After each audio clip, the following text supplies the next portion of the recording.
देश की जनता अब ये जानना चाहती है कि क्या ये वक्त नहीं आ गया है कि कांग्रेस उसे पूर्ण रूप से स्वीकार कर ले, जो राजनाथ सिंह ने कहा है।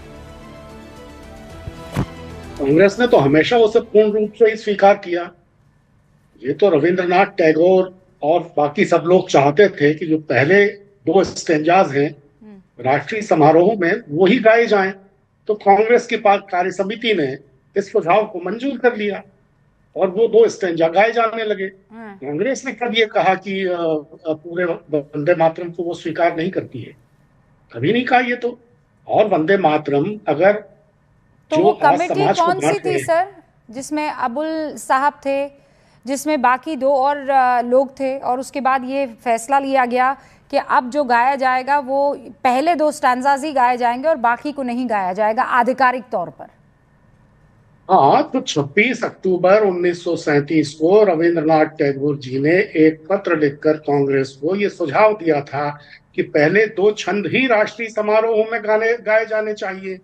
कांग्रेस की कार्य समिति ने इस सुझाव को मंजूर किया। एक बात बताइए, मुख्यमंत्री ए.के. फजलुल हक के साथ बंगाल की सरकार में तो श्यामा प्रसाद मुखर्जी शामिल थे। इन्हीं हक साहब ने 22 से 24 मार्च को जब लाहौर में मुस्लिम लीग का वार्षिक अधिवेशन हुआ तो पाकिस्तान बनाने का प्रस्ताव पेश किया था। 2005 में जिन्ना की मजार पर कौन गए थे? लाल कृष्ण आडवाणी जी गए थे। सर सुनिए, 2009 में जसवंत मैं सिंह जी की मजार किताब पर आई, और जिन्ना पर तो अभी चर्चा ही नहीं कर रही। मैं वंदे मातरम, सर मेरे लिए प्रायोरिटी वंदे मातरम है, प्राथमिकता वंदे मातरम। मैं वंदे मातरम पर, मैं आप जो जहां जाने की कोशिश कर रहे हैं मैं वहां नहीं जा रही हूँ। आप ये कह रहे हैं कि ये स्टैंजास कभी हटाए गए ही नहीं थे, और जो हटाए गए थे वो इसलिए क्योंकि रविंद्रनाथ टैगोर ने कहा था। हटाए नहीं गए थे, ये सुझाव मंजूर किया गया था कि सिर्फ पहले 2 स्टेंजाज ही राष्ट्रीय समारोहों में गाए जाने चाहिए। नहीं बिल्कुल, ये तो पंकज जी, ये तो पंकज जी, ये तो बिल्कुल वैसी बात होगी, बाकी सब भी स्क्रीन पे, ये तो बिल्कुल वैसी बात हो गई कि एक व्यक्ति को मौत की सजा देनी है, लेकिन आप कह रहे हैं अरे नहीं रूबिका जी, मैं तो ये कह ही नहीं रहा हूं कि मौत की सजा देनी है, मैं तो कह रहा हूं वो जिंदा नहीं रहना चाहिए। अरे सर बात तो एक ही हुई ना। अरे वंदे मातरम से स्टेंजाज हटाने वाली कांग्रेस कौन होती थी? वंदे मातरम तो लिखा जा चुका था। और अगर इतना महत्वपूर्ण है तो आरएसएस की शाखाओं में वंदे मातरम क्यों नहीं गाया जाता है? अभी भी गाया जाता है। 27 सितंबर 1925 को बन गया था। बड़े बड़े कार्यक्रमों में गाया जाता है, लेकिन आप तो संघ को मानते ही नहीं है ना कि नेशनलिस्ट है। सबसे बड़ा नेशनलिस्ट तो आप है ना भाई, आपने आजादी दिलाई, आप ही पुरोधा हैं, आप ही ने झंडा आगे बढ़ाया था।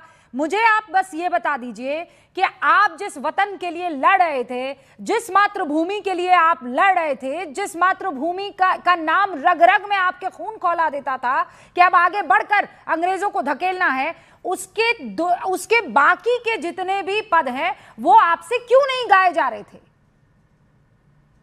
मैं तो कहता हूं ना गाएं। मैं ये पूछ रहा हूं कि राष्ट्रीय स्वयंसेवक संघ ने वंदे मातरम को अपनी प्रार्थना के रूप में क्यों नहीं अपना लिया? आप गए नहीं है।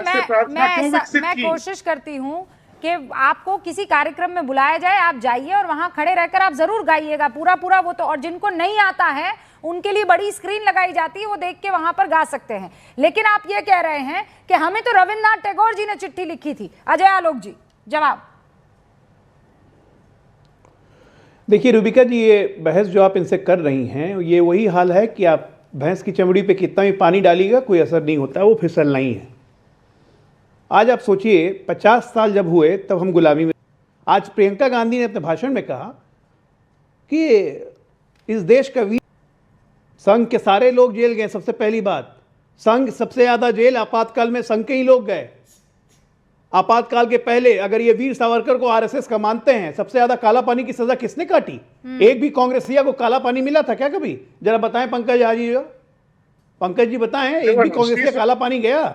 नेहरू जी जेल में कैसे रहते थे? इसकी तस्वीरें जानते हैं कि हमारे पास ज्यादा वक्त नहीं है और इसीलिए मैं बहुत लंबी इस बहस को नहीं ले जाना। पंकज जी 10 सेकंड में जवाब दे दीजिए, फिर मेरे बाकी 4 मेहमान हो रहे हैं। हाँ, समाज को पूरी तरह खंडित कर देने वाले आज कह रहे हैं कि वंदे मातरम को किसी ने खंडित कर दिया। वंदे मातरम को किसी ने नहीं किया। आप इस विभाजन को, सामाजिक विभाजन को और गहरा करने के लिए आज वंदे मातरम का दुरुपयोग कर रहे हैं। इससे ज्यादा दूषित नो मानसिकता और पंकज क्या हो जी, आई सकती डू है? I do not agree. ये विभाजन कैसे हो सकता है? वंदे मातरम अपने देश, अपने मादरे वतन के लिए 4 लाइनें गा देना विभाजन कैसे हो सकता है? ये तो आप जहर घोलने का काम कर रहे हैं किसी के दिमाग में। अगर आप ये कह रहे हैं कि वंदे मातरम गाने से किसी का ईमान खत्म हो जाता है, किसी का ईमान खराब हो जाता है, तो लानत है ऐसे ईमान पर सर। लानत है कि अपनी पालने वाली माँ को अगर कोई सलाम ना कह सके तो लानत। फिर ऐसा ईमान, ऐसा कच्चा ईमान होना ही नहीं चाहिए। मैंने तो ये नहीं कहा। विभाजन का क्या मतलब है मत डालिए। तो कौन से विभाजन की बात कर रहे हैं आप पंकज जी? ये जो एक माहौल फिर से खड़ा करने की कोशिश हाँ, की जा रही है, और हर मामले के लिए कांग्रेस, भाई क्या कहा जा रहा है? ये कहा जा रहा है कि कांग्रेस ने वंदे मातरम को खंडित कर दिया। इससे ज्यादा झूठी बात क्या हो सकती है? अच्छा, ये झूठ कांग्रेस नहीं ने है। वंदे मातरम को खंडित कर दिया। शुभरास्ता जी, ये झूठी बात है।